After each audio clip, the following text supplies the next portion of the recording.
আমাৰ মাজত আহি তেওঁলোকৰ লঘুবন কাটি কৰি তেওঁলোকে আমাৰ মাজত উপস্থিত হৈছেহি যাতে আমাৰ ছাত্ৰ ছাত্ৰী আৰু শিক্ষক সমাজৰ মাজত এটা ছাত্ৰ ছাত্ৰীৰ প্ৰতি ছাত্ৰ ছাত্ৰীসকলৰ অধ্যয়নৰ প্ৰতি আকৰ্ষণটো বৃদ্ধি পায় আৰু এটা বৌদ্ধিক মহল যাতে সৃষ্টি হয় তেনেধৰণৰ এটা উদ্দেশ্য আগত ৰাখি তেখেতসকলে জীৱনী গ্ৰন্থমালা গতি অসম আৰু চিন্তামণি প্ৰকাশকৰ উদ্যোগত জীৱনী গ্ৰন্থমালা নামৰ এটি অনুষ্ঠানৰ আয়োজন কৰিছে।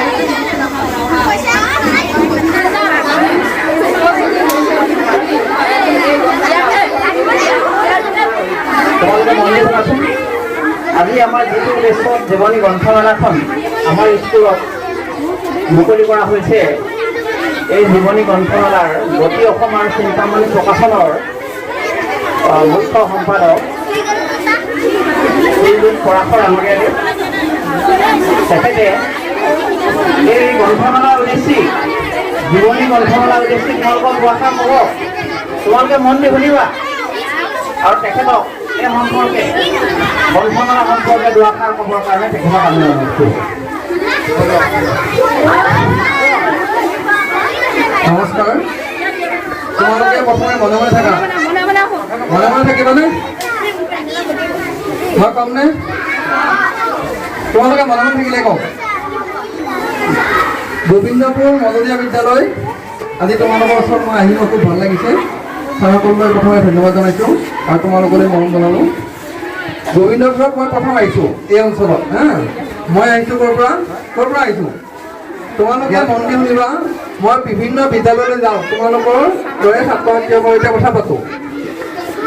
তোমালোকে এই অঞ্চলত তোমালোকে ইমান ধুনীয়া এখন বিদ্যালয়ত পঢ়ি আছা, তোমালোকে অলপ বেঠিক কৰিম বুলি মই ভাবিছোঁ আৰু সেইকাৰণে এই বিদ্যালয়খন মই নিৰ্বাচন কৰিছোঁ যে ইয়াত এখন আমি জীৱনী গ্ৰন্থমালা পাতোঁ। অসমৰ বিভিন্ন বিদ্যালয়ে আমাক নিমন্ত্ৰণ জনায় আৰু তাৰ কাৰণে আমি বহুত চিন্তা কৰি বা চাইহে বিদ্যালয়বিলাক নিৰ্বাচিত কৰোঁ। ইতিমধ্যে আমি ধেমাজি 4খন স্কুলত এই গ্ৰন্থমালা অনুষ্ঠিত কৰি আহিছোঁ। তোমালোকে যে কিতাপবিলাক দেখিছা জীৱনী গ্ৰন্থমালা, জীৱনী মানে কি জানা নহয় তোমালোকে? ইয়াত 100 গৰাকী ব্যক্তিৰ 100খন কিতাপ আছে। তোমালোকে যেতিয়া এতিয়া চাই আছা বহুত মানুহ নাম শুনিছা নহয়, এইবিলাক চিলাৰায়, চুকাফাৰ পৰা আৰম্ভ কৰি আমি যাদৱ পায়েঙলৈকে 100 গৰাকী ব্যক্তি, ভূপেন হাজৰিকা, বিষ্ণুপ্ৰসাদ ৰাভা, জ্যোতিপ্ৰসাদ আগৰৱালা, আইদেউ সন্দিকৈ নাম শুনিছা নে নাই? কি আছিলে?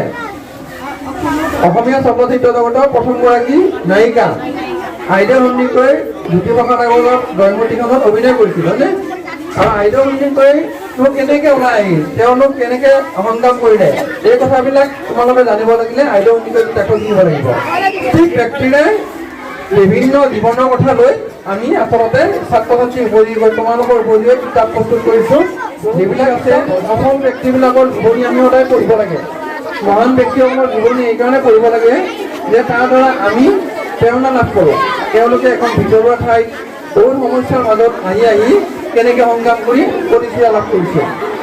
মই বেছি নকওঁ, কিন্তু তোমালোকক এটাই আহ্বান জনাওঁ, তোমালোকে কিন্তু কিতাপ পঢ়িবা। যিমানে কিতাপ পঢ়িবা সিমানে তোমালোকৰ নিজৰ সৃজনীশীল যিবিলাক কলা আছে সেইবিলাকৰ বিকশিত হ'ব।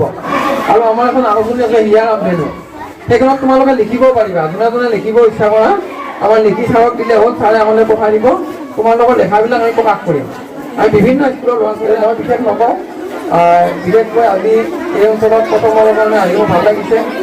ছাত্ৰ ছাত্ৰীসকল কনফাৰ্ম, গতিকে বৰ বিশেষ হোৱাৰ প্ৰয়োজন নাই, কিন্তু মই এটা কথাই অনুৰোধ কৰিম যে তোমালোকে যাতে কিতাপ পঢ়াৰ প্ৰতি গুৰুত্ব দিয়া দেই।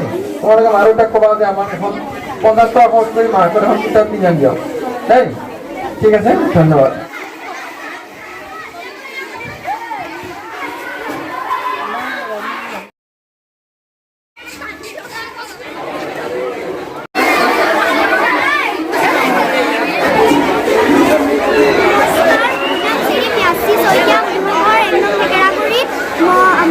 গোবিন্দপুৰ মজলীয়া বিদ্যালয়ৰ 5ম শ্ৰেণীৰ এজনী ছাত্ৰী।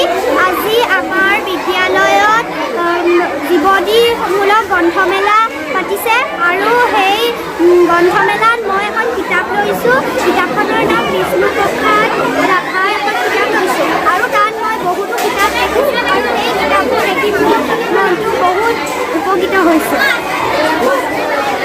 নমস্কাৰ, মোৰ নাম শ্ৰী পূজা কোচ। মই এগৰাকী পঞ্চম শ্ৰেণীৰ ছাত্ৰী। আজি আমাৰ বিদ্যালয়ত জীৱনীমূলক গ্ৰন্থমেলা পতা হৈছে।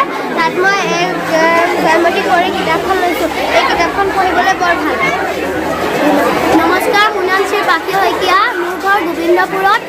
মোৰ বিদ্যালয়ৰ নাম গোবিন্দপুৰ মজলীয়া বিদ্যালয়। মই আমাৰ বিদ্যালয়ত আজি গ্ৰন্থমেলা হৈছে।